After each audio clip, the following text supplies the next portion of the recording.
What's up, everyone? It's your man, Sean Zittel. Casual Friday, no shave. Please forgive me. But I wanted to get into this Keyshawn Davis, Nahir Albright card tomorrow night from Norfolk on the Zone. And let's start with it, man. I expect Keyshawn Davis to win. Keyshawn Davis in his last fight against Jamaine Ortiz looked a cut or two above the Frank Martin, Nahir Albright level that was fought at a draw in February. He looked really fucking good. He looked like a guy who's headed for the pound-for-pound list sooner than later. And, I mean, I could talk about the right hand. He's got a better right hand than Nahir Albright. He's got a really good jab. He's got good defense. He's physical and spiteful on the inside. He'll get rough on the inside. Finished Jamaine Ortiz with a body shot. He's got body shots, too. And he's patient. And he's a patient fighter, too. But I got one question, though, about Keyshawn. Will he leave the door open for Nahir Albright? Okay. Will he leave the door open for Nahir Albright? And what I mean by that is Nahir Albright is treating this like it's the fight of his life. And Keyshawn Davis, in contrast, went from wanting this fight more than Jamaine Ortiz in January to now saying it's not a fight he wanted. He told me that at the fight week of Benavidez and Zittel that this isn't a fight he really wanted. It's a fight Top Rank pushed on him. He wanted bigger matchups as he sees it. So I wasn't on my game that day because what I should have asked Keyshawn as a follow-up was, what changed your mind? What made you want to go from avenging your brother's loss to now not really holding interest in the fight?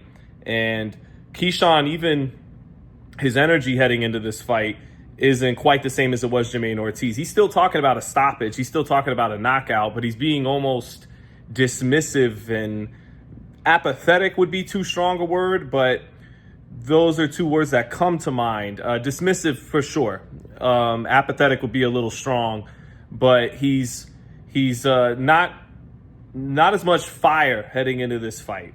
And Nahir Albright, by contrast, is treating this like the fight of his life. He has a chip on his shoulder from what happened after the win over Kelvin Davis in his locker room. He also just feels like this is his opportunity to break through the ceiling he's been at as a respected Philadelphia veteran, skilled, good technical fighter, but not a primetime fighter. And this is his chance that he plans on seizing now against Keyshawn Davis. Frank Martin was sharper than him and was beating him in the first half of their fight until Frank Martin left that door open and began to show that he was becoming more fatigued as the fight went on. And that's when Nahir Albright came on strong, won a lot of the late rounds, and made it a draw. And Albright is a big guy at this weight class now. He's going to rehydrate to the same size as Keyshawn Davis. He's not going to be smaller like Jamaine Ortiz or Denis Berinchyk.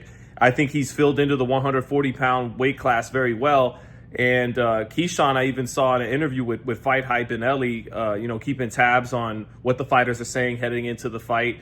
He said that he could fight. He could really fight. So, maybe even he knows in some ways a longer fighter, a bigger fighter is going to be a more difficult task than Jamaine Ortiz was. And also, I noticed those eyes being a little bit low in some of these interviews.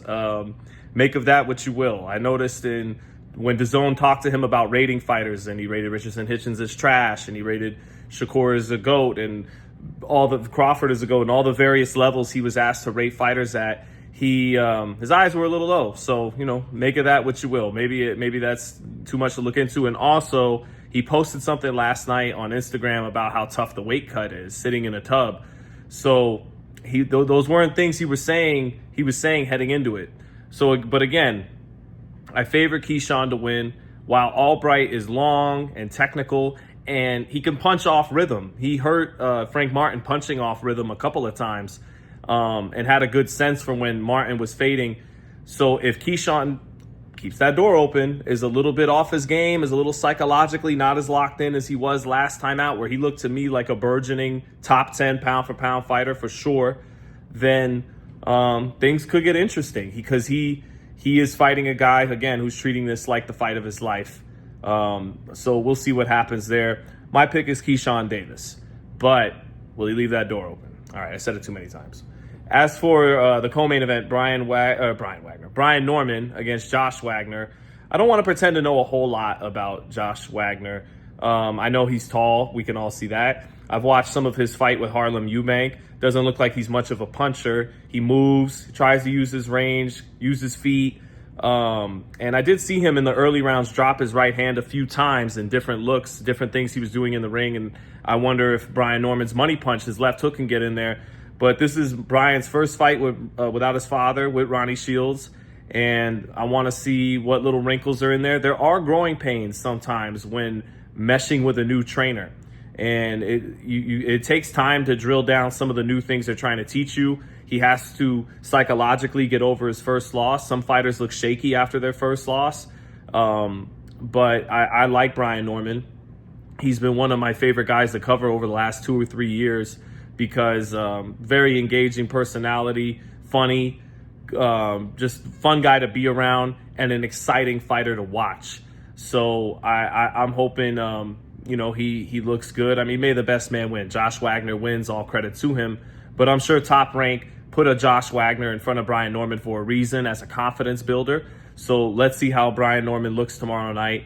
But those are my thoughts on tomorrow's card. I'll be live here at the house. I will shave for the round by round, okay? I won't be as casual, but looking forward to it, man. And I think Keyshawn, with some of the things I'm talking about, makes it a little bit more intriguing. I mean, there was already, the drama around the fight, but I think, him potentially being not as 100% locked in as he was for Jamaine Ortiz could make this a little more interesting, along with Albright, who has gotten good experience now, is starting to believe. He's starting to believe that he could really make it happen for himself. But ultimately, I think Keyshawn, when he's right, is an A-level fighter, is an elite fighter. And I look forward to the fights tomorrow night. Join me tomorrow. Peace.